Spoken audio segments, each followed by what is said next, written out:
Hey, everybody. Welcome back to the Salt the Streets podcast, the most pro-America, anti-government podcast or show we've discussed this. We're not necessarily just a podcast, but the show where we discuss news, government, and culture and how it pertains to you, the individual, and your natural rights to life, liberty, and the pursuit of happiness. I am that big bird-looking fellow they call Colin. I am, of course, joined by my co-host, brother-in-arms, the near of neoprene himself, the original Salt of the Streets, Donovan.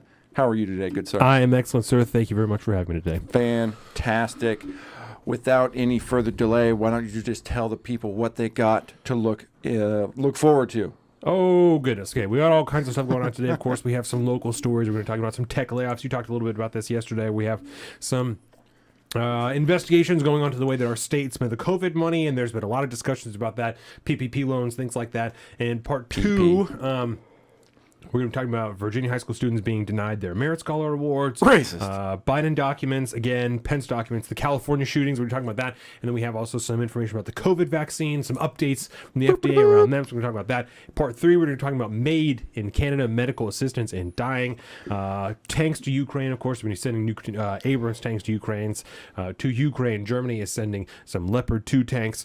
We're going to talk about some new Ukraine updates. Part four, we have the grab bag, Alec Baldwin, Steven Crowder versus Daily Wire. That's right. Dobbs unresolved. We got a lot of good things stacked up in here. So it is going to be heavy today. Yeah, it's going to be a fat show. So, of course, make sure that you like, comment, subscribe. Thank you here for joining us, Bilbo. Share this with all your friends, right? With youtube.com, Salt of the Streets, Instagram, Facebook, everything, Salt of the Streets, including our Patreon. Go there, subscribe, help us make more, better content just like this. We have a newsletter coming out in 3 days.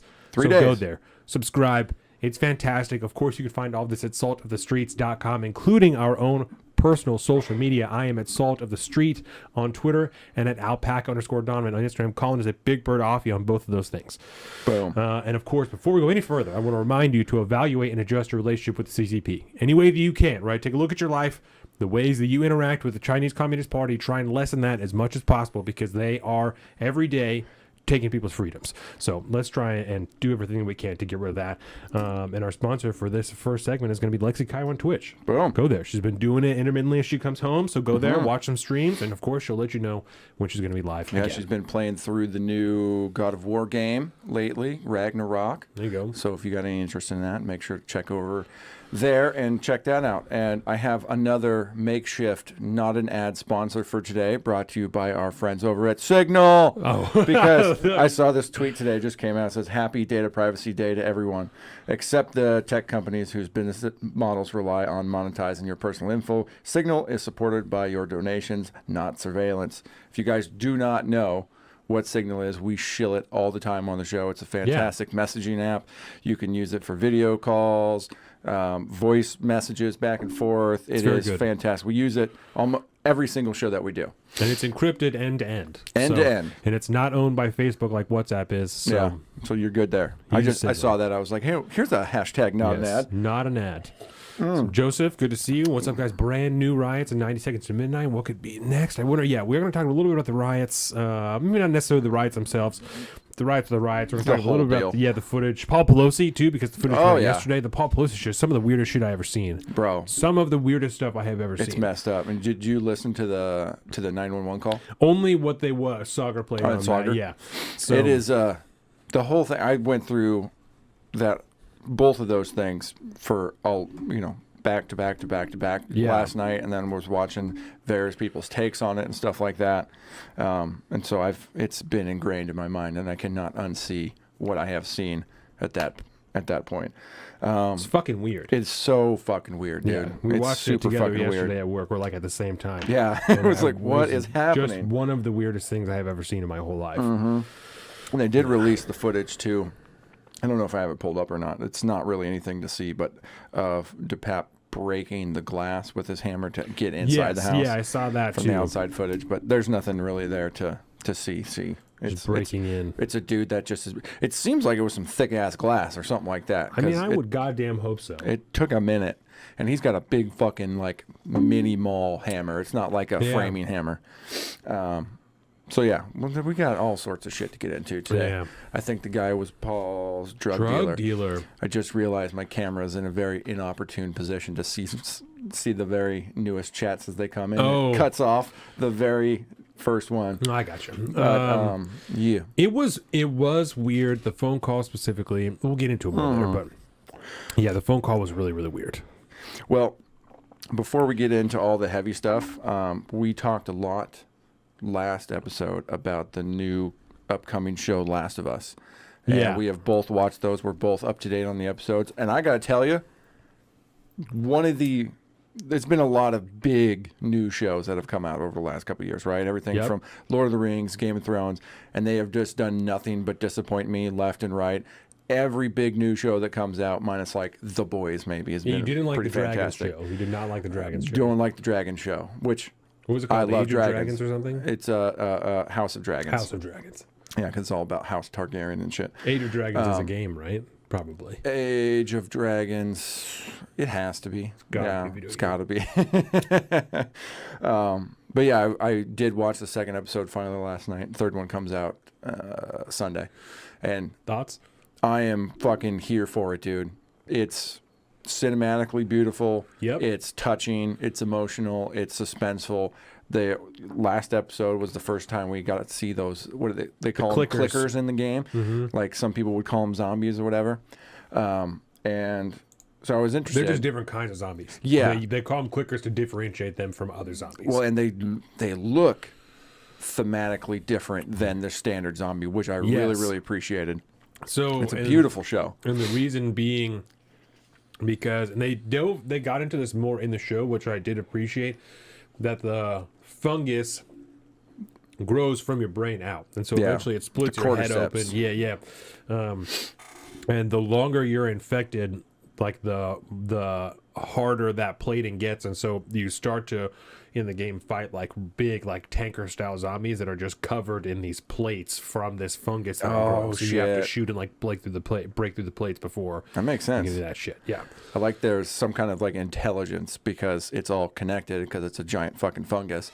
And it seems more realistic. I got super into like learning about mushrooms and shit when the mushroom guy came on Rogan a few years ago, and then he came back on relatively recently. So I'm all about fucking mushrooms and fungus and stuff. Yeah. And I was like, oh yeah, that's a realistic concept. Like if the fucking mycelium feels something over there, it might be the same thing 2 miles away. Of course it's going to know what's going on. Yeah. Huge fan. But I did pull up. I was curious what Rotten Tomatoes had to say about this whole thing. What did they say? Surprisingly, it's a 97 from the tomato meter, aka the critic side of things, and then 96% audience score. It's being done pretty well. I told you the only real issues that I have with it are the casting of the two main characters. I don't think that Pedro Pascal was a good choice, and then whatever that girl's name is, Bella Ramsey. Yeah, Bella Ramsey. Not into it. And so I will say this: I was 100% on your side with the Bella Ramsey Ellie character, but after last episode, like I'm warming up to her. I'm liking it more, mind you. I'm not coming from a video game background though. And I think that's what it is. If you had played the game, because she's not like that. No, it just doesn't play as well. Mm-hmm. There's moments where she seems too old to be 15 or whatever she's supposed to be. Yeah. There's a few moments that have come up. I'm like, I'm not convinced that you're that young.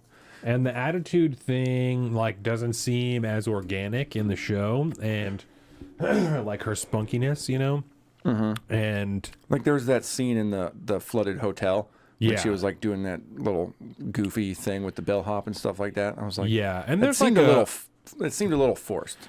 Right, because there isn't too much of that. Like she is a child, so she is like fucking around with stuff, but there's not a ton of that. I would say the closest thing is like you find comic books throughout the game that you get, and she'll converse with you about the comic books and stuff like that. Okay. But I'm gonna have to play the remastered version of this show or the game. It's 1,000,000% because they just put that remastered version out. One of the best games I ever played. It's 1,000,000% worth it. Bilbo agrees with you. Yeah, I don't like the Bella's Ellie. No, it's not a good choice. And I don't like Pedro Pascal. I'm just a simp for Pedro Pascal, I think. And that's what I'm saying. I don't think that he's a bad actor at all. Yeah. I like him in a lot of other Just shit. not I for don't this. think he was good for this character. I think this was a bad casting choice. Did you watch the preview at the end for episode 3? Yes. Because they revealed the Nick Offerman character. Right. Of Bill. And that is maybe what I'm most nervous about Yeah. because that character in the game is so interesting, and that's my favorite part of the game is when you meet Bill and you're in his town. There's so many booby traps you have to deal with, and there's a ton of hiding and running and really tense moments like going through different houses and stuff like that, and you get a lot of new technology when you're there, new weapons and shit like that. Big fights with lots of zombies and stuff like that, and then ending you're like pushing a truck to try and get like push start it, and so you're stopping it. It's great. That's my favorite part of the game is when you're in Billstown. Is it as hard to kill the clickers in the game as it is in the show? Yeah, with their it's first much more encounter? difficult. Yeah, you can't just shoot them because that shit on their face is hardened. So you can't just shoot them in the face and kill them. You have to shoot it like 2 or 3 times when you first start. You can keep doing like New Game Plus, and so you can upgrade your weapons and stuff throughout the game, and eventually you can. We're going from 9 mil to 10 mil. Yeah.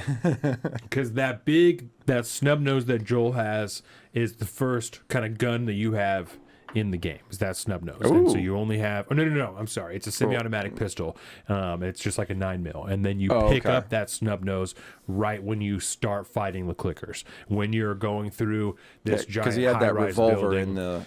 Yeah, in the shootout scene. Right. And you pick that up in the game. You pick that up when you first encounter the clickers, because the first clicker that you see is dead, and it's a police officer, like a whatever, federal officer or whatever. So you pick up his gun, and then you start working through a dark part of the building with some regular zombies, and then some clickers. And so you have to start getting after them. And you can, there are shanks in the game, and you can shank them, and that will kill them, but you have to sneak up on them if you're going to do that. Oh. And they will usually walk kind of like a set path, and patrol routes. Yeah, so you have to hide from them because they also use that clicking as echolocation. So even if you're not making noise, but you're in their eyesight, then they'll bounce off and they can also see you like that. And so that's how... in the show, when it turns the corner and Joel's right there, that's how it knows that he's there, is because it's bouncing that sound off of him. So that's how they see shit, and that's the whole idea of the clicking is echolocation. Oh shit! Yeah, I like it. I like it a lot. As far as TV goes, it's new zombie rules, new zombie stuff all around like that. It's different enough to be cool, I think. And so I'm a huge fan at this point. It looks like there's going to be 9 episodes in this season from what IMDb's saying. So we got a lot to look forward to. I just saw yesterday, Bilbo said that the second season is going to be the second game. Oh. And I've never played the second game, so I don't know. I've heard mixed reviews on it. Yeah, that'll be interesting because, I hear it's just markedly different from the first one. But we'll see. I like this idea, though. A lot of these showrunners these days are doing this thing where, we have a story to tell, and it's going to take us 3 seasons to tell the story. And then we're going to tell the story, and then we're fucking done with it. Yeah. I really like that.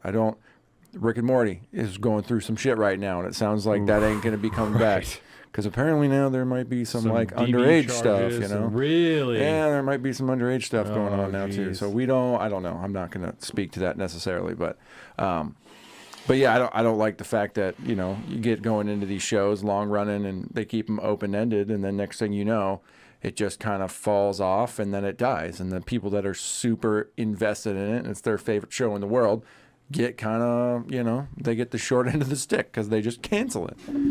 That's what they're doing with fucking The Expanse. The Expanse was my favorite shit, but then there was some issues on set, blah, blah, blah. People, maybe some Me Too type stuff or some sexual harassment, and they're like, well, we're just going to end this. I feel like with sci-fi shows, that's really common. Not the Me Too stuff, but the quick cancellation. And because they're not... A lot of the stories expand multiple seasons, and so you could be in the middle of kind of a big story arc, and you just don't get picked up for 2 more seasons, and so that particular story arc never gets a conclusion, because there's just no more show. Oh yeah. So and the problem with The Expanse too is there's it's all based off the books, and they're not done yet. So it's like it's just going to end at some point. So that's pretty shitty, but hopefully we won't have to deal with that with Last of Us because it seems like it's pretty popular. Yeah. Nice. Anyways, that's my pop culture talk for this week. I haven't done anything else pop culture-y other than that. I've been too invested with this fucking drama on between Crowder, Daily Wire, Jeremy Cordery, and Eliza Blue, fuck all those people. That's been where I'm at all fucking week, and then the rest of this shit. Yeah, that's fascinating. It is absolutely fascinating, and I think I have a theory about why, say, like somebody like Tim Pool's not talking about it necessarily, because he's got an event coming up in, I think it's Austin in April, a big live event, and she's on the ticket to be on the event.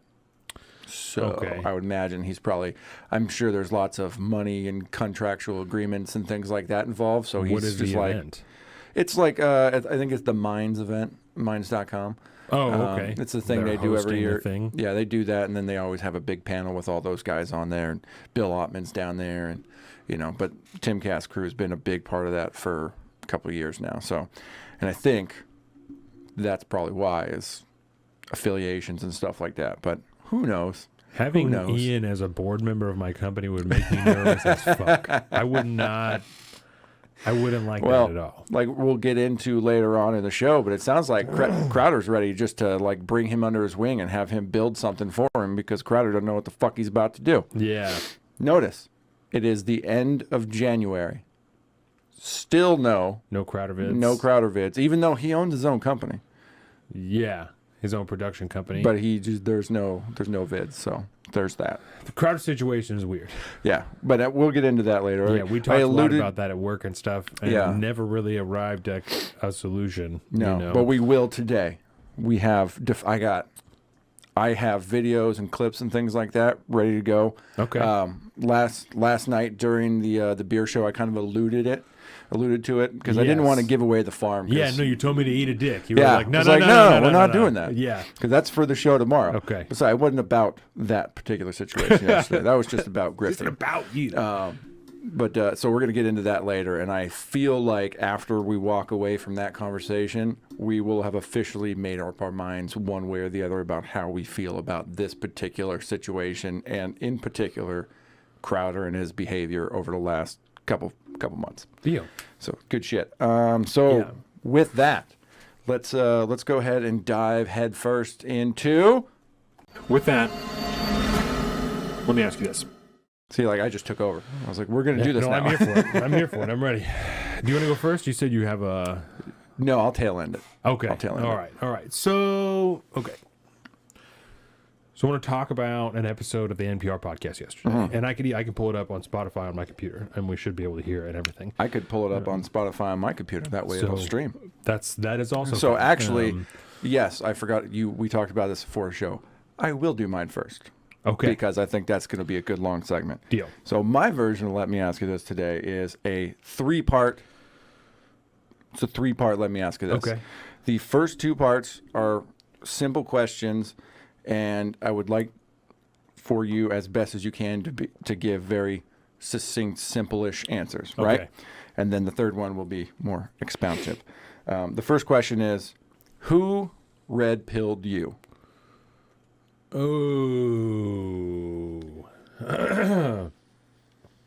It doesn't have to be totally definitive, by the way. No. We're building into something here. I'm going to say it was one of these gun dudes, okay. Like a Garand Thumb or something like that? Maybe even like a Lucas Botkin, because that's really what kind of opened the door up to liberty for me, was the gun thing. Okay. So then, that being said, the next question is, what red-pilled you? What red-pilled me?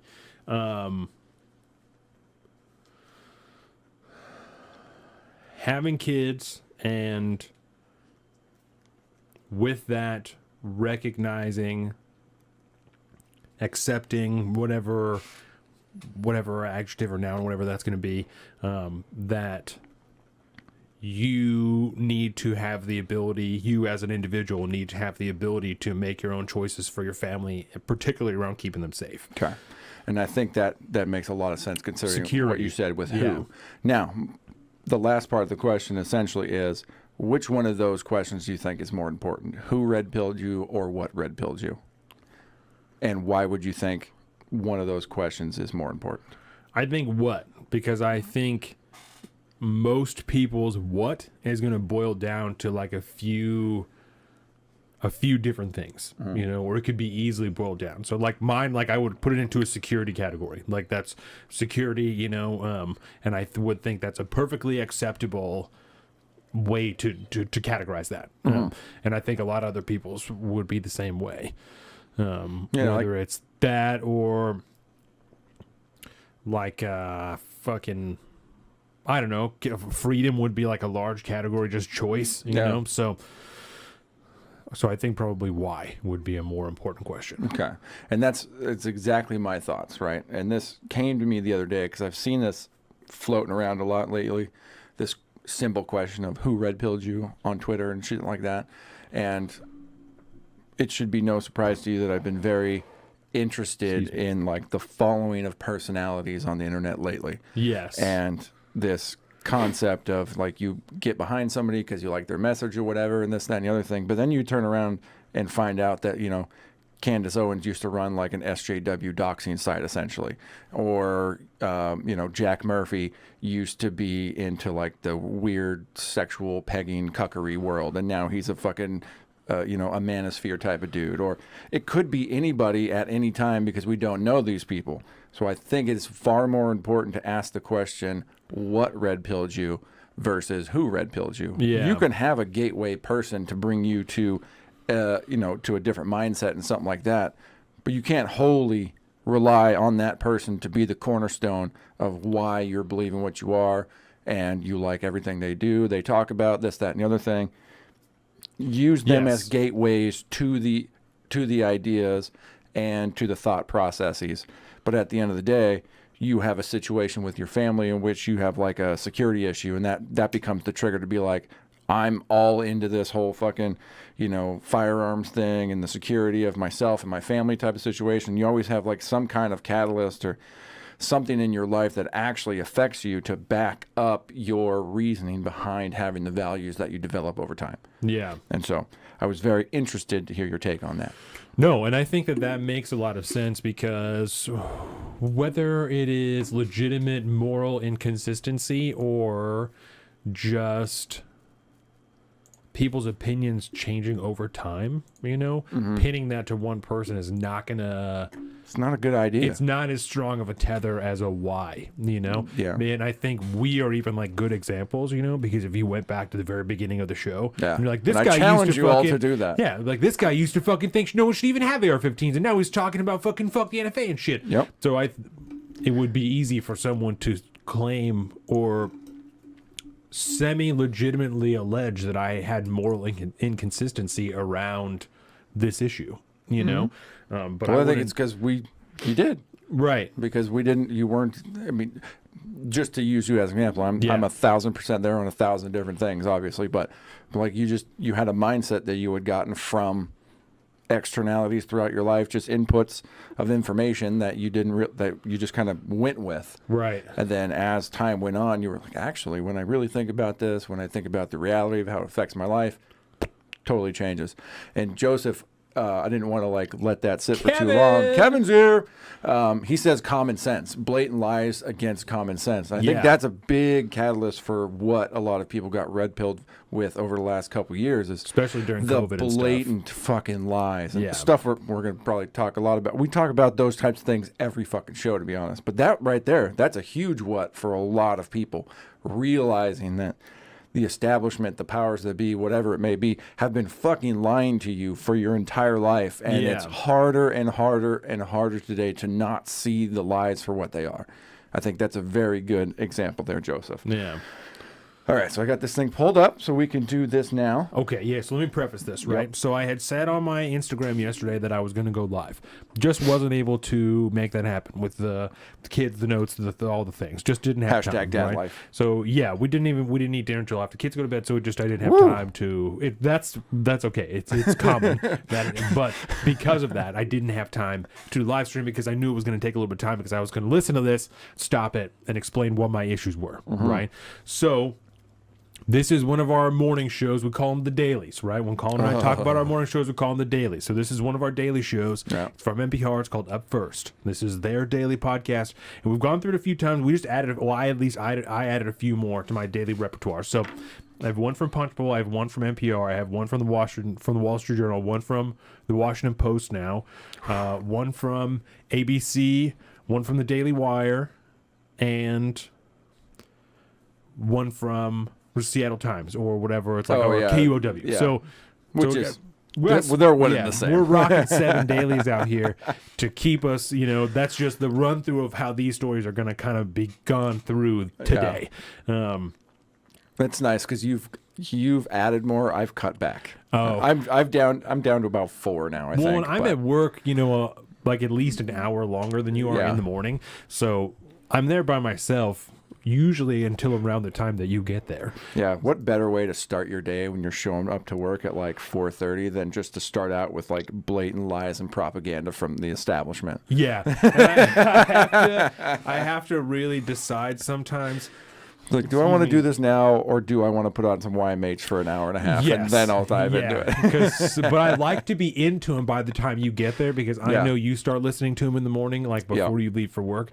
So my real question is whether or not I'm going to listen to him in the car on the way to work, Oh, yeah. Like, do I want to really start my day off like this, or do I want to give myself a little bit of a buffer to be jazzed about it, Because as soon as you walk in that building with that crew that's there that early in the morning, it's a real come down. There's a serious drop in attitude just because all of those people are so miserable regardless of how I feel. Because I generally feel pretty good when I get there because I don't see anybody else in the morning. I'm just up. I just kind of get my stuff together and I leave. So there's not a lot that can go fucked up in my morning before I get to work. But you walk in, you're like, I'm down to a 7 now. Like I was at a 9, I'm at a 7 now because this part of the building is just not good. In a workplace where there are bright, vibrant colors all around us, everywhere. The level of grayness in the morning is oppressive. When for that first couple hours, it's like, wow, bud. Yeah, some of those people are real fucking miserable. So this is one of the dailies, and yesterday I listened to it and I had enormous issues, specifically with the language, right? The rhetoric we said before the show, because I know that's been a thing on the show before. The rhetoric. It was the language around this and how extremely divisive almost every segment on this show was. So we're going to listen to it together. We're going to skip through the ads. And we'll kind of stop and we'll talk about it. So 7th, I'm LMAYT 2, Aisha Rock. And this is Up First, Identity of the GOP in 2023. It's only like 15 minutes, so. Here we go. Look at the first... I think they go into the commercial, actually, right? So the first minute is like a preview of what they're going to do. Here's our segments coming up. Support for NPR and the font $200. Yep. This message comes from NPR. In Memphis plan to release The most of multiple clouds with VMware's cross first segment is about accelerate innovation and transform police killing business. in Memphis and the releasing of the body cam footage, because these all come out early ass in the morning. So this is before the body cam footage is out, and this is just kind of preface the body cam footage. A minute and a half into a 15-minute podcast. Yes. and to release a video today of the traffic stop that led to the death of Tyree Nichols. Those who've seen it call it appalling, and authorities expect protests. 5 former police officers were indicted yesterday on charges that include murder and kidnapping. Nichols died January 10th, 3 days after he was beaten. Hundreds attended a candlelight vigil for Nichols last night in Memphis. They called again for systemic change in the city's police department. Justice for Tyree! Justice for Tyree! NPR's Debbie Elliott was at that vigil, and she joins us now. Good morning, Debbie. Good morning. morning, Debbie. What's it like right now in Memphis? Well, tense, as you might imagine, right? People are asking questions about just what went wrong here. How did this FedEx worker and father of a 4-year-old end up dead after what police said was a stop for reckless driving? Last night's vigil was at a skate park because Tyre Nichols was an avid skateboarder. And Pause. I did see a wicked, sweet, badass skate video of his the other day. He's a legit skater. He was tearing it up. Yeah. speaker after speaker just seemed really weary to have to be standing up with a bullhorn talking about the death of yet another black man at the hands of law enforcement. Okay, pause right there. Now, I like all that of part, the, yeah. Okay, so These people were very weary. okay, so I'm not even going to get into statistics or any of that type of shit, right? Because you can read it either way and argue it either way. The reality of that is, right? Because you can read the statistics either way. The core of this issue, the absolute core of this issue, this police brutality issue, is that the police, the people whose job it is to protect the citizens, are killing them, right? It doesn't matter what color they are. And I'm not trying to do away or cover up or not discuss any other type of societal issues that are involved in this, because there are things and they are worth discussing. What I am saying is the core of this issue that an objective media company, objective journalists should be looking at is that people are being killed by the police. This is an inherent societal issue that needs to be dealt with. This is not productive. To continue to race bait and cut at this like it's a race issue, like it's solely a race issue, is not productive. It doesn't help, and it's just divisive. Mm-hmm. And this whole segment is like this. Yes. And that's the issue that I had with this, and I got so fucking irritated because this isn't productive. It doesn't make anything better. No. Joseph brings up a good point there. They have been arrested and charged. So what is their idea of justice that they are not receiving? Well, this guy's dead is what they're talking about. He was beaten to death essentially by the police officers is what they're talking about. Yeah. So it's not the fact that justice, if as it were not carried out because they were arrested and charged already. Like, we know this already, but it's the fact that the police killed another person. Right. The police should not be killing people that are not actively trying to kill them. That's the point. If your life is not in danger, you shouldn't be taking other people's lives, especially if your job is to fucking protect people. Mm-hmm. You shouldn't be 5 people beating the fuck out of other people. And I don't think, in my personal opinion, I would not feel as though if my son was murdered by the police, that 5 people being in prison would be worth my son's life. It's not equal because my son is dead. And I don't. And then the major problem you're having along with for this particular podcast is this is all because he's another black man killed at the hand of police. And this is not productive. Yes. And this is not the core of the issue. This is part of this issue, and it's not productive. This doesn't help anything at all. Yep. Ex-officers who were indicted yesterday are also black, and they face charges including second-degree murder, assault, and kidnapping. That indictment coming from the local district attorney. There remain other investigations going on, both from the state of Tennessee and federal investigators. What do we know about the video that's going to be released? We're expecting it sometime this evening. It will cover the span of about 3 minutes. There will be body cams from the police officers, dash cams, and also some surveillance video from the neighborhood where this happened. It's going to show what those who have already seen it describe as a particularly brutal beating, one that the Memphis police chief herself has called heinous, reckless, and a failing of basic humanity. Last night at the vigil, Nicole's mother, Rovon Wells, got a little bit emotional, asking people to remain peaceful when it comes out. When that tape comes out tomorrow, I hate when they do this. it's going to be horrific. My Lord. My Put Lord. like a family member I or didn't somebody on see there it. that's just, But from what I hear, it's going to be horrific. But I want each and every one of you to protest in peace. I don't want us burning up our cities, tearing up the streets, because that's not what my son stood for. Oh, I can't how you imagine know what it's going to be anybody like riding for is a her piece to of shit. watch that. yeah. I don't think she will. He cared about shredding up the street. Residents Yeah, are well, now, calling for okay, so that was reform. one. Go back 15 seconds really quick. And now, Us burning up our cities, tearing up the streets, because that's not what my son stood for. Oh, I can't imagine what it's going to be like for her to watch that. I don't think she will. okay, that was another part. And this is maybe I'm really nitpicking about the words here.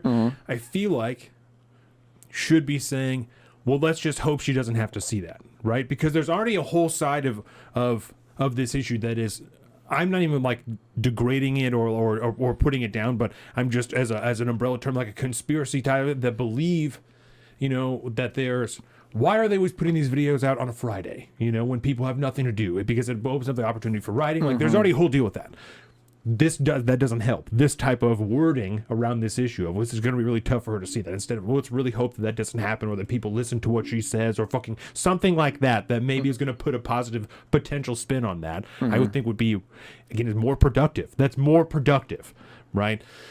So maybe I'm nitpicking about the vocabulary, because I'm not saying. Well, it certainly adds bias one way or the other. At that point, you're inflicting some emotional context there that.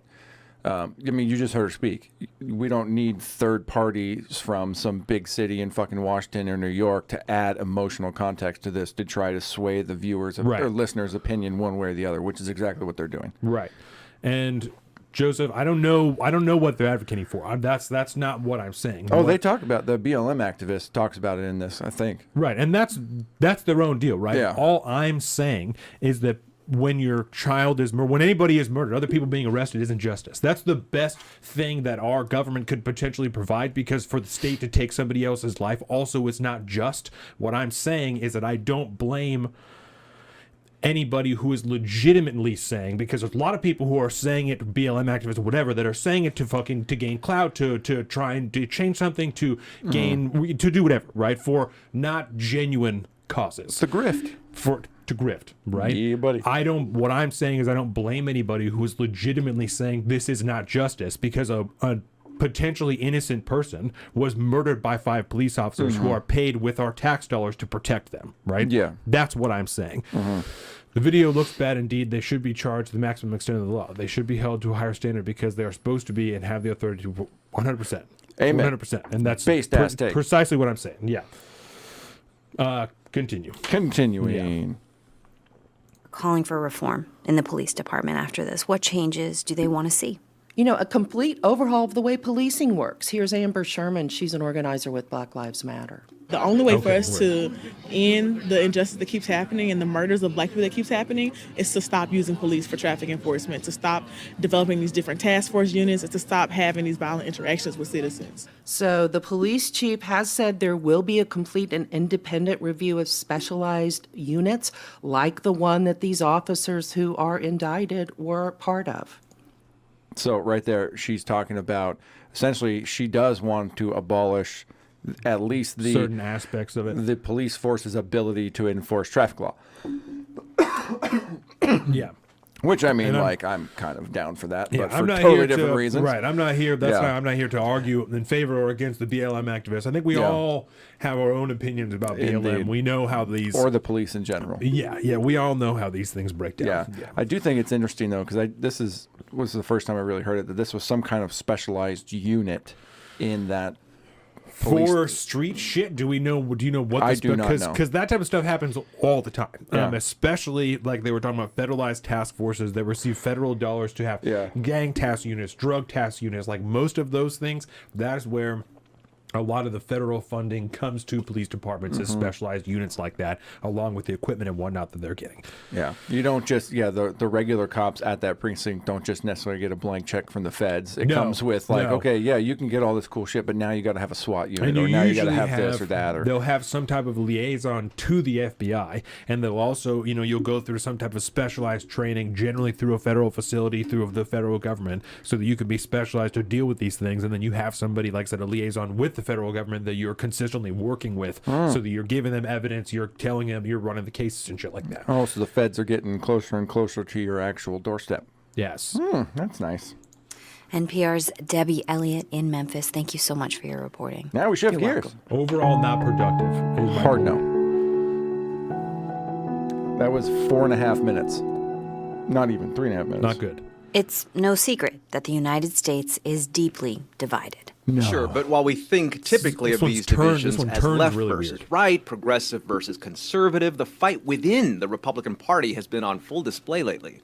And the fight may get even louder as candidates prepare to jump into the 2024 presidential race. NPR's Dan. Do you know why it's only the fight against the Republicans? Because the Democrats have been shown, no matter whether you are progressive or you are an establishment, you are all part of the same thing. All of these people are all part of the Uniparty, but we have seen over the last 2 years, 4 years, however long the Democrats were in control, they're all shills together. Yeah, right? yeah. AOC and the part of they converted the squad, man. Yeah, they say what they want on the internet, and they all vote for her shit, for Pelosi's shit in the end anyway. So they're all part of the same fucking shifty, shitty, grifting party. It's all that's all nonsense. The whole jam is one uniparty, but the Democrats, there really is no one fucking breaking rank in there. Like, and the red flag term that they all used is we are unified as a party on this. Precisely. Yeah, uniparty. Yes. Uniparty. Yeah, we could discuss and debate all day how honest the people, the detractors in the Republican Party are. Yeah. But there's no question that the Democrat Party, they're all pieces of shit. They're all pieces of shit. But yeah, no, the Democrats, like you said, unified just as a party. Different brand of on it, everything. You know? Yeah. We are 222 or whatever, fucking ride or die. But yeah, it's not good. Yeah. I like them to all get tattoos because then they'd always just constantly be changing. Danielle Kurtzleben is here to talk about what this says about the direction of the GOP. Danielle, remind us what kind of fights are taking place in the Republican Party right now. So there was, of course, that prolonged fight over the speakership, the one that took 15 votes. And relatedly, there is a question of raising the debt ceiling, what the conditions might be for that. And also this week, current RNC chair Ronna McDaniel has faced a challenge for who is going to even lead the party next. Just got reelected. Now, all of this has led to these conversations and columns, op-eds, among us journalists also about, okay, what does it mean to be conservative? And one person who raised this is Charlie Sykes. He's a because NPR is going to be able to figure it out, that's right? That's part of this whole thing that I absolutely love. When NPR tries to talk about the GOP or conservatism, that's like how many times we say, like, tell me you don't know anything about guns without telling me you don't know anything about guns. Okay, like, you guys are not the people to be having this conversation. But we got a guy from the Bulwark to come in and talk to us. Everyone listen and let NPR tell you what it means to be conservative. Yeah, conservative radio host, and he's now the editor-in-chief at the right-leaning The Bulwark. I understand the whole idea of fiscal conservatism, but then basically saying, yes, let's push the country toward debt default. In what world is the refusal to pay your credit cards considered a conservative act? So for pause. Okay. I love that. All right. So did you see the spin? Right? Did you see the spin? Because at first he talked about the debt ceiling, right? Pushing the country closer to debt default. Right, so that's what he's talking about, is the debt ceiling, because that's what's up right now. Jenny Yellen's pissing her pants. Everybody's freaking the fuck out. We're going to run out of money. We can't take any more debt. And then he says, not paying your credit card bills. Those two things are not connected, right? The debt ceiling has to do with how much debt this country can incur, not paying off our debts. No, that's not what we're talking about. No, that's not what anybody's talking about. Not even the Freedom Caucus, the detractors. They're just talking about reducing overall spending, which is a positive thing, right? But this guy's talking about not paying our debts. We're not paying debts regardless. We're never paying back that $30 million ever. No, we pay interest on it. It's never going to happen. Never happening. The best we can hope for at this point is to cut back spending, which is what the Freedom Caucus is asking for. Yes. This guy's fucking gaslighting you through NPR. And to actually make his credit card analogy valid to what he's talking about with the debt ceiling, it's not paying your credit card bill. You're talking about two different things now, right? Because, like you said before, we don't pay off our debt.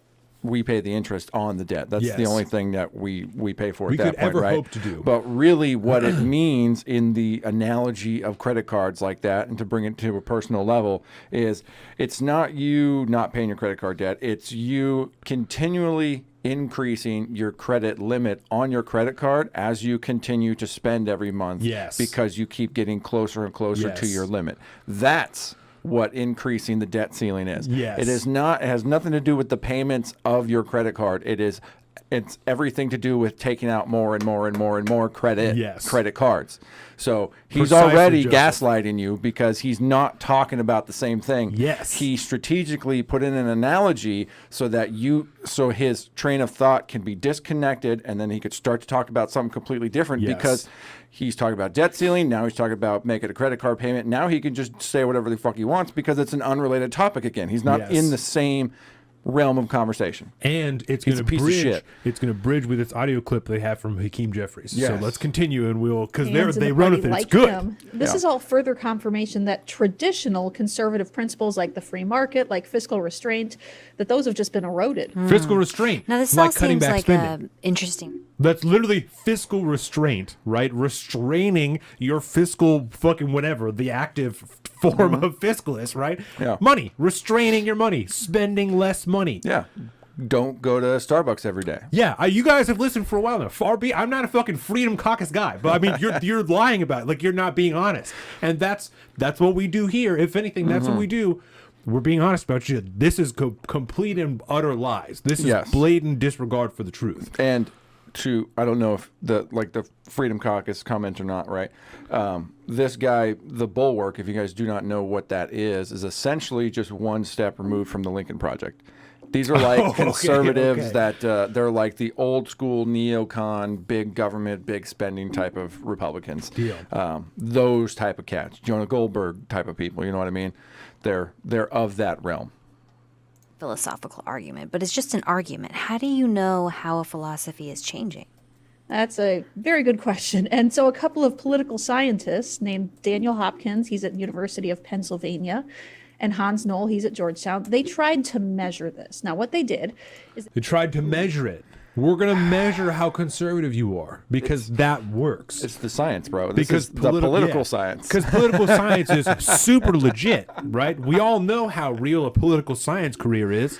So we're going to get 2 tenured professors from state universities that they'll tell us what's up. We got to go to the experts for this stuff. Yeah, you know what you learn in political science, fucking college? Statistics about old elections and shit. Yeah, that's trends and sounds fucking, like a good degree. Yeah, gerrymandering. Surveyed a gerrymandering. bunch of party activists about how they see lawmakers. So who's liberal, who's conservative, who's moderate.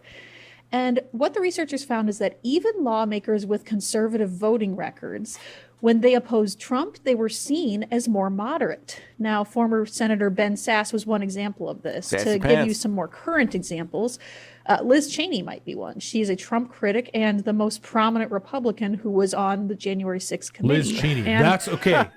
And that's what I'm saying. Like, this is the threshold they're using. They're like, they even said that Liz Cheney's a fucking rhino. Liz Cheney's barely even a Republican. I mean, she's literally in name only at this point. And I don't know what else to call her. She's a private citizen now. Yeah, you can say that's a weird alt-right term or whatever if you want. I mean, that's quite literally what she is in name only. Yep. They do not accept her in the party because she doesn't have any stances that belong with that other than things that NPR would align with traditional conservatism, and that's why they are saying she's still a Republican. Like, well, she doesn't want us increase Social Security spending. Well, goddamn, fucking look at you. You are conservative as shit. Come on, man. I can tell you that out on the trail, Republicans told me that she was a rhino or a Republican in name only. You laugh. I do want to add here that not everyone cares all that much about this argument. I talked to Ashley Hayek. She's head of the pro-Trump group America First Works. And she said that, yes, she sees Trump as conservative, but that your average voter just doesn't care about all of this, about the definition of conservatism. Okay, then why does it matter? Part of it is that there is evidence that Trump is losing his grip on the party, that he may have a real challenge getting the nomination in 2024, for example. And so that raises another question. If he's at the center of what people think is conservatism, and if he fades, then what is the ideology of his party? Now, I talked to Michael Steele. It doesn't matter, because if you're paying attention, then like we have fucking been talking about this whole time, it's all uniparty. They're all part of the same shit. So of course you don't care what anybody says. If you care about based freedom, then you're also sometimes agreeing with like Ro Khanna and shit. Yeah. So it doesn't matter. That's why it doesn't matter what you're calling yourself, because if you're going to say actually things that are actually aligned with freedom and liberty, and you're really going to be based and moral based on those lines, then I'm gonna be down with you. You know, I don't care. That's why it doesn't matter. Allegiance to the party. No, and I think that's the biggest thing that they're missing here. They're talking to these political scientists and this and that and the other thing, and they're like, okay, well, if you're in this camp, then you believe in this platform or this giant ideological grouping they call conservative, when realistically, every single one of those people is an individual and may or may not have different ideological views, and as we know, there's only a very, very, very small handful of people that'll actually act according to their ideology. Yes, and that's like what you said with like the Rona thing. Sometimes they can be completely separated on all these issues except for this one issue that comes up, which they have based views on because of like liberty and freedom in this particular aspect or that particular aspect, assuming that like you have to have a certain set of views to call yourself a conservative and then base those views off of personalities like Donald Trump, who was a Democrat until he ran for president, essentially, is not a good way to get a measurement on a fucking scientific measurement on people's like ideological standing within a party. Right. It's all fucking party politics. There's no realistic conversation here. He's the former RNC chair. He worries that the GOP simply has no ideology right now. He pointed out that the GOP didn't adopt a new platform in 2020. That is so precisely the point, Joseph. That is so precisely the point. That he's not. But NPR is still using Trump as a bellwether for as a well, if he's the standard for conservatism, yes, it's like he's not, bro. Yes, as a measuring post for what conservatism is, and that's not even a little bit the truth. Like, we can have an argument, I think we talked about it at some point a few weeks ago or a few shows ago, but like he might be the bellwether, the poll for the standard kind of path the party is going to go down. The Republican Party. But not as a conservative. Yes. This is the guy that spent damn near the most money ever before. He's he put out the vaccine. He shut down the country for 2 weeks, or he let the country be shut down for 2 weeks. Yes. I mean, go down the list, bro. He's not a conservative, period. He might have some conservative he didn't values. Fauci. Like, there's all kinds of things that he didn't do. He didn't roll back any of these executive branch departments. He allowed more action against the Second Amendment than Obama did. Yeah. And Obama was a president when fucking Sandy Hook happened. Yes. So what are we really talking about? Not a conservative. No. But bellwether for the GOP. Yeah. God, I'm so glad. We don't even have a platform. How do we define ourselves? We can't even tell you what we believe. Everybody talk about Liz Cheney is a conservative. Yeah, Liz is a conservative on a lot of things, but Liz got herself kicked out of the party. And one thing he added is that he sees an increasing focus in the conservative movement on negative politics, that a lot of people right now identify not with what they believe, because they don't but do with what they anything don't. positive. So that's they because maybe the Republican care about Party being conservative. Only is negative politics. That's all they have is the Democrats are shit. What they're doing is terrible. I'm not going to let my country go to this. I'm not going to let this happen. But they don't have any actual solutions to anything. No. All they have is obstruction. And that's why the only thing they really have now, outside of the Freedom Caucus, is investigations. That's all they have. We're going to look into all of this shit.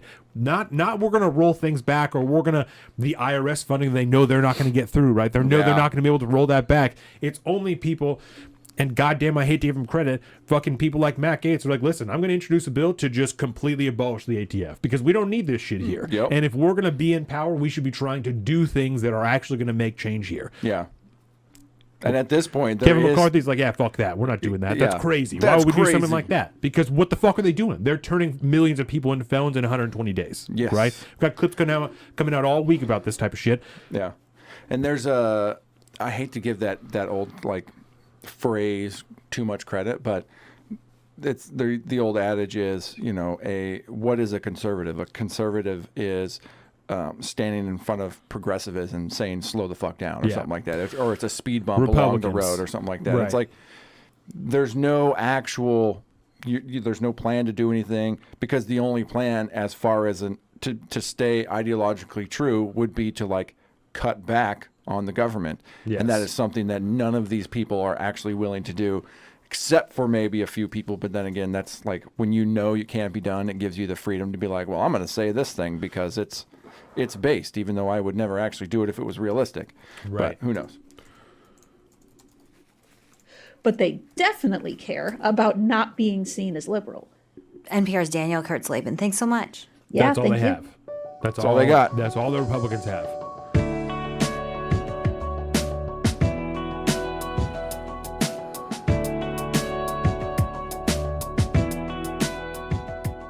I agree. We could pause this. I agree with you, Kevin. Say the question real quick. Yeah, Kevin's question is, how is the ATF turning millions of people into felons with this pistol brace ban? I ask because the ATF doesn't make laws. That's the job of Congress. I say that because if this is allowed to be enforced while it's in the courts, those people are effectively felons. And if they turn it into an NFA item, which is what they're going to be able to do if they're allowed to enforce it, like the wide open trigger thing, right? They turned that into an item that's covered by the NFA. That's an NFA item now. So they've said, if we, in the videos that we've showed, if we find out that you have this item, then we're going to come back and we're going to arrest you because it's an NFA item, and if you don't have a Form 1 for it, then you're in possession of an NFA item and you're breaking a felony law, a federal law. Yeah, that is how. I agree with you. Because technically it is the Congress's fault for allowing them to maintain this power. It's the enforcement structure that the executive branch and Congress's inactivity has given the ATF. They have been allowed to do things like this since. And here it is, fucking Ruby Ridge, Waco, like this. These were enforcing federal gun laws. I've heard a lot of Ruby Ridge talk lately over the last couple of weeks. Yes, for various reasons regarding this. Right. So I agree with you. The way that it should work, the ATF should not have the ability to turn people into felons overnight, and they don't. The legitimacy, and that's part of what I said, and like I put a clip out today. That's part of what I said in there is that authority is not legitimate, but the way that they are able to go about enforcing it is given force through the executive branch and can only be given legitimacy if we comply with it. Yeah. Right. So that's a very delicate thing. I hope that makes sense the way that I explained it. It's illegitimate, but because they are a law enforcement branch of the federal government, they are the boot of the state, and we have seen that they will stomp down on you regardless of what color you are, what creed you have, what you believe in. So whether or not they legitimately have the power they'll constitutionally, they'll still come to your house and throw you in a box or kill you. Right. Like that doesn't stop them from doing that, like much of the various executive branches do. Precisely. Okay, so we're done with that one. Now we're going to get into the fun one, the Rona one, I think, right? Yeah, I'm pretty sure. In the House of Representatives, Democrats hope to take advantage of GOP divisions. Republicans have yet to raise the federal debt limit, demanding budget concessions from President Biden before they do. The new leader of the House Democrats says that won't be necessary. Hakeem Jeffries of New York tells Stephen Skeep he expects to attract a few votes from the other party and avoid economic calamity. We cannot pay that ransom note, and we will find a vehicle legislatively. We will be able to, at the end of the day, convince a handful of reasonable Republicans in the House to do what the business community throughout America have suggested needs to be done, which is to make sure we pay America's bills that have already been incurred. Right. Economists warn if the That's the same thing, right? Yeah. He's lying. This isn't about paying bills. This is about incurring more debt than we've already incurred. This is about increasing the amount of debt that you can incur, not paying your bills. I just want a higher credit limit, bro. Yes. That's all. Yes. But the problem being... things we've already signed on for because we've already passed a budget that is bigger than the one that we passed last time. That's what he means. That's how we've already incurred it, because we already decided that we're going to spend that much money. Yeah. So we went from a credit card to a ransom note. Yes. We're holding the country hostage by saying maybe we're not going to pay our bills. Something, you know? Hey, man, the business community wants this, according to Hakeem Jeffries, who, can I just say, I'm very excited about the new season of Congress now that he is the leader of the Democratic Party in the House, because he says some wild shit, even more than Nancy Pelosi ever did. Yeah. I'm very excited about the future here. It's going to be a lot of fun. If fails to pay its debts, it would cause an economic shock. But Jeffries insists, quote, we're not going to let the car go off the cliff. The interview will be on Morning Edition and on video at npr.org. The pandemic showed the... Okay, so just to put a cap on this, right? Yeah. There is a hair of truth they're talking about when it comes to not paying the bills, right? Okay. Because essentially, if you do not raise your credit card limit and you're maxed out on your credit card, Right. you ain't got no more fucking money. Right. Now, I'm sure there's a bunch of fuckery that can happen that will make it so that there will be more money. Yeah. The U.S. government will ensure, by working with the Fed, that there will always be more money for them to spend, regardless of this arbitrary credit limit that we have on the country. Like we won't be able to pay the military or fucking. That's not going to happen. We'll shut down the parks again. It's not going to happen. No. Yeah, they'll close they will fuck your life. They're not going to not pay people. That's not. They'll furlough people. They'll send people home. Those people are still going to fucking get checks. Yeah, they'll because get as checks. we've seen, even if they go fucking 6 weeks without pay, they're going to get back pay as soon as they go. And I'm not even going to go into it. Of course, it's hard to go 6 weeks without pay. Fuck you. You work for the federal government. I don't want to fucking hear the bullshit. That's right. This is what you get. Number one employer in the United States. This is what you get. World, what can happen when a dangerous virus starts to spread. And that's These one pieces reason of the shit. government is taking another look at how it regulates some controversial lab experiments on viruses. Officials are meeting with key advisors today. NPR's Nell Greenfield-Boyce is here to fill us in on what this means. Hi, Nell. Hey there. So what kind of research is under more scrutiny right now? Basically, experiments that might make a germ worse, like more contagious or more deadly. Wait, why would a scientist want to make a virus more deadly, more dangerous? To understand what viruses are capable of, to get ready in case a virus out in nature mutates. Critics would say, this is risky. You're creating new potential threats. Now, This is making the argument for gain of function, by the way. Like, like, where have these people been the last couple of years? Did they just live? Oh, I forgot. They did. They just lived in their apartments in New York City and then just watched CNN, where they obviously didn't talk about gain of function. Right. And they say, why would we do this? Let me tell you why. You know, actually, back in the day of the Obama eras, we didn't do this. Right. For reasons.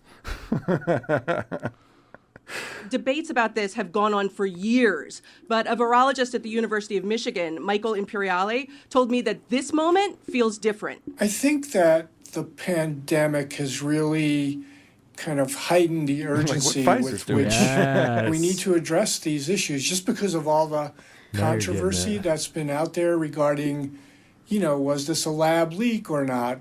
A lot of people are suspicious about a lab in China and whether its activities might have started the pandemic. A government watchdog agency actually just criticized the National Institutes of Health, saying it didn't do enough to monitor what research was done with funding it gave to a group that collaborated with that lab. So this is a government watchdog group calling out the government for saying, like, why did you allow Fauci to fund EcoHealth Alliance to fund the lab in Wuhan?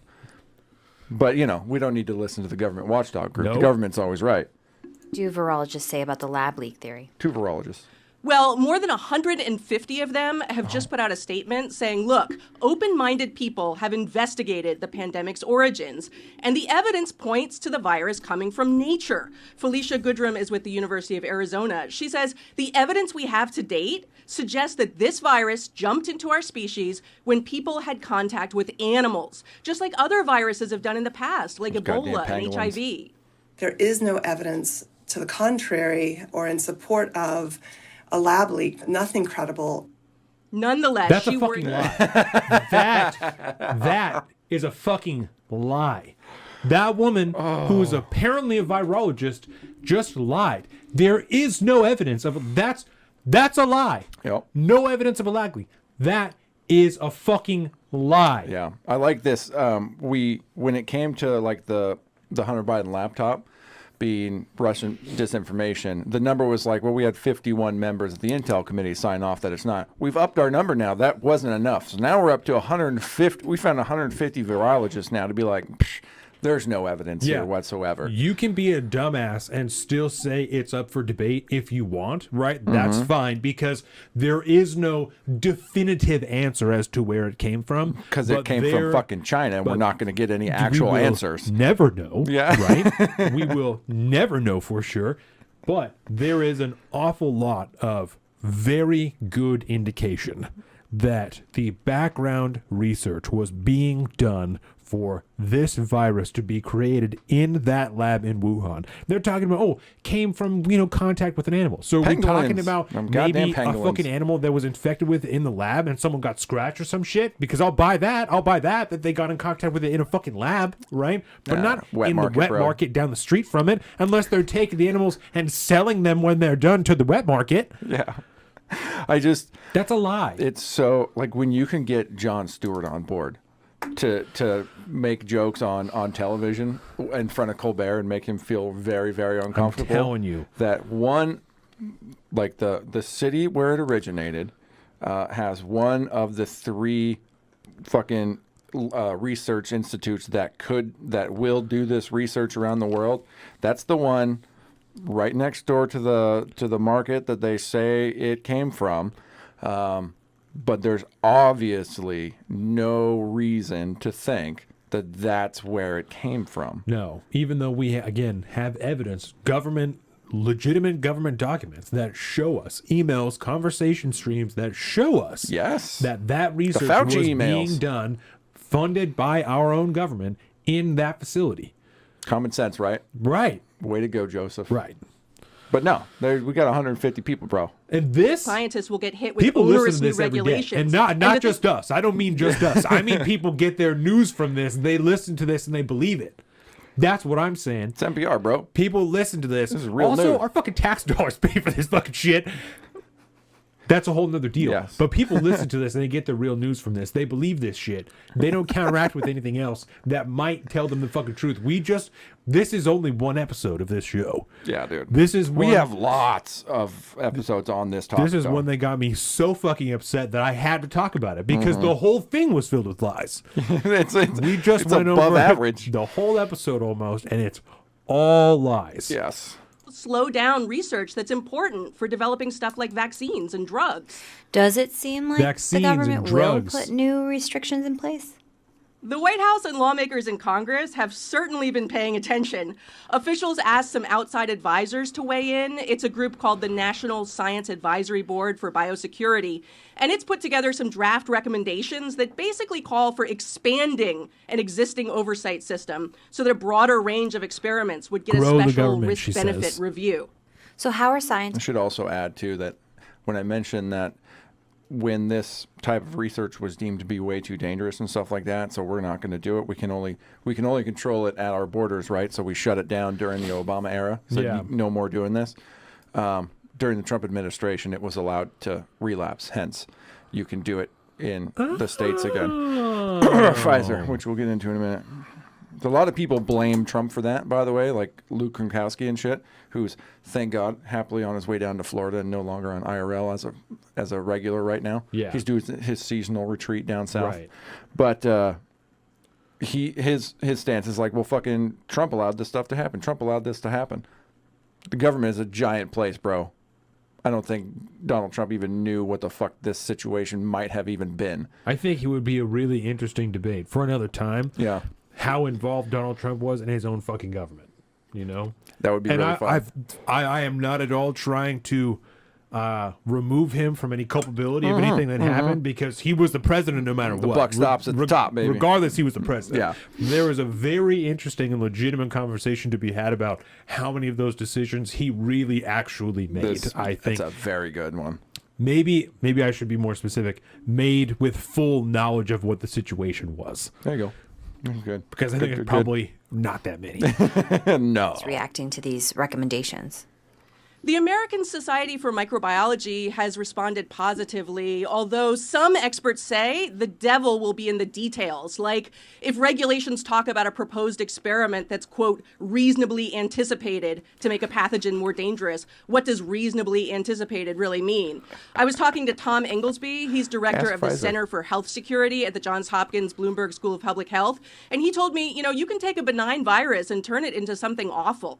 So the government really has a strong interest on behalf of all of us and the public in knowing when researchers want to make a virus more lethal or more transmissible, and in understanding how that would be done, why that would be done, and whether the benefits are worth it. But he says at the same time, you don't want to stifle science that's needed to protect the public health. NPR's Nell Green. Oh, it's really a good thing in the end. It's a really good thing in the end. Yeah. Well, we listened to it, and so did you. Yeah. So usually it's like we listened to it so you didn't have to, but this one was so bad we made you listen to it too. Yeah.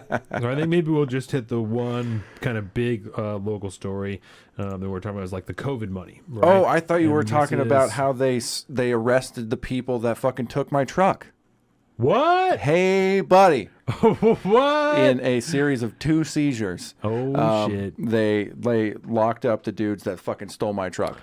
These are the same. This is the same fucking racket of people, right? This is a picture from the Sting. See the Gats. Ooh. The Gats are pretty nice, to be honest. Oh, yeah. Very nice. The second one. That top one without the stock on it. You see that? Yeah. I wonder if it had a fucking...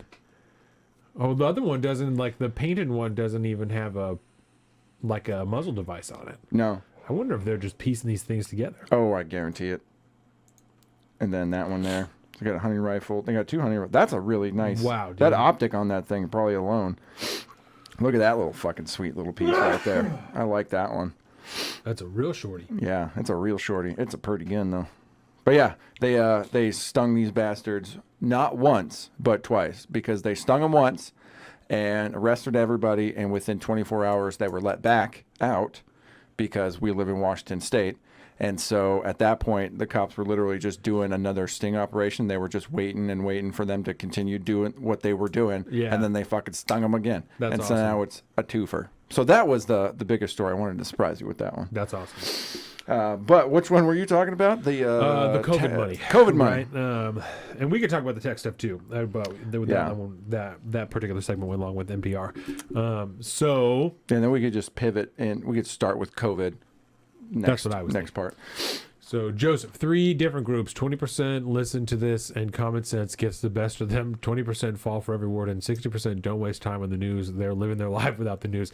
If we didn't do this show, I would listen to that type of shit probably very little. Yeah, this is true. But there was a point in my life where I got super into this. This is when we were first working together, right? And then I stepped away from this.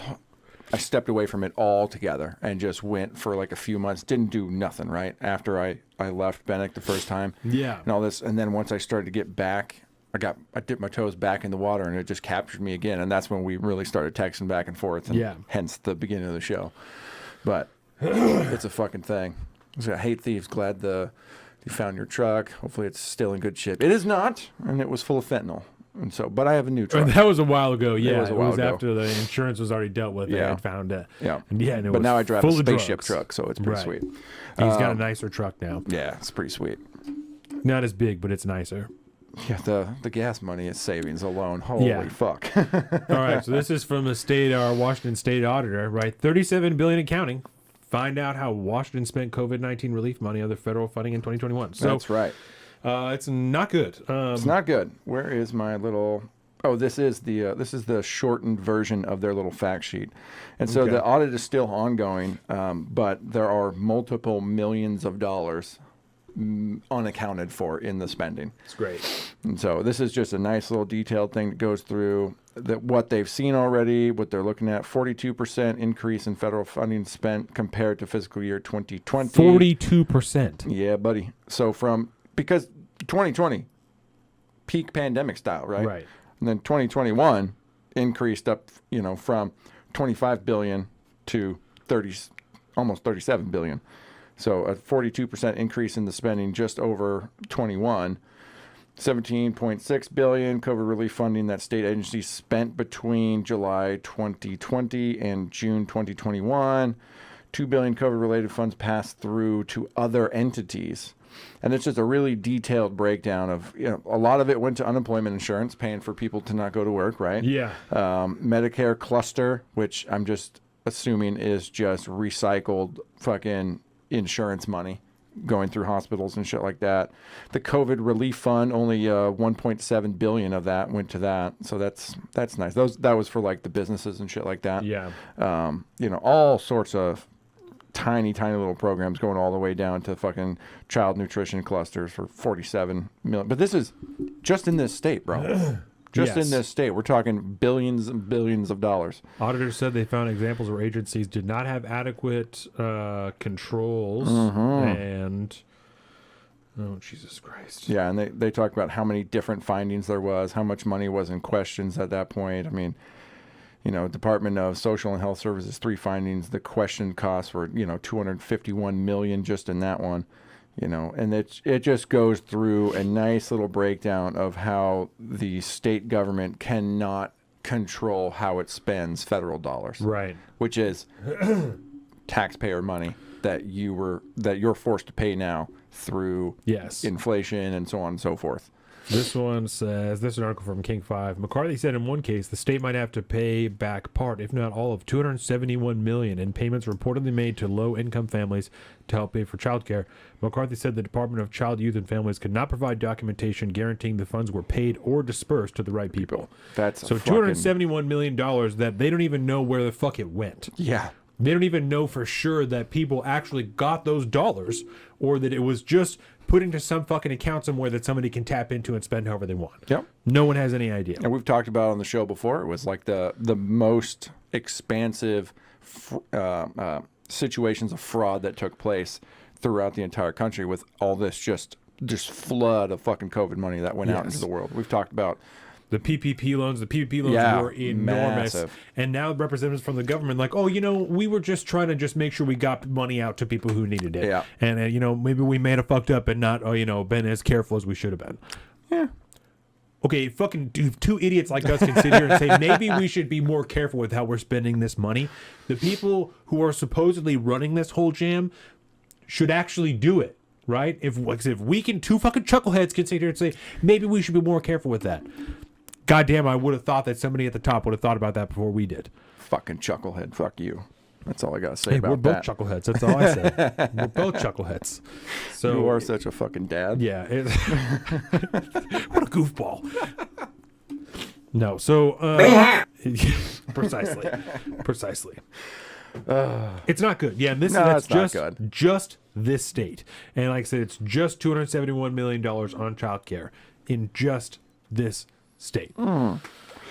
If you were to ask me, it was just another excuse to find a way to funnel money to people who generally steal money from the government all the time anyways. And by steal, I mean just be given it by the federal government and the state government. This is just a continued consolidation of wealth.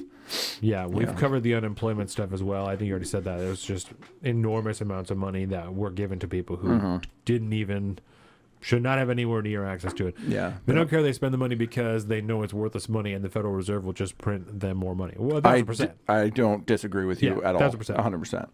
Yeah, there's so many layers to just the bullshit monetary system we have these days. Yeah. It's all just fucking pay for it's all just nonsense. It's None of it's fucking real. No, it's all just just zeros. It's a way to control the populace. Yeah. They've already proven to us that they can print as much money as they would ever fucking want, and only a fraction of it really comes from the taxpayers, which means that we don't even technically need to pay taxes for them to fund their fucking operations because it's all just a giant fucking Ponzi scheme. So we'll end on that. Yeah, that's nice. With that, I want to go to remind you, of course, share this, everybody. Comment, you guys are doing. It's excellent.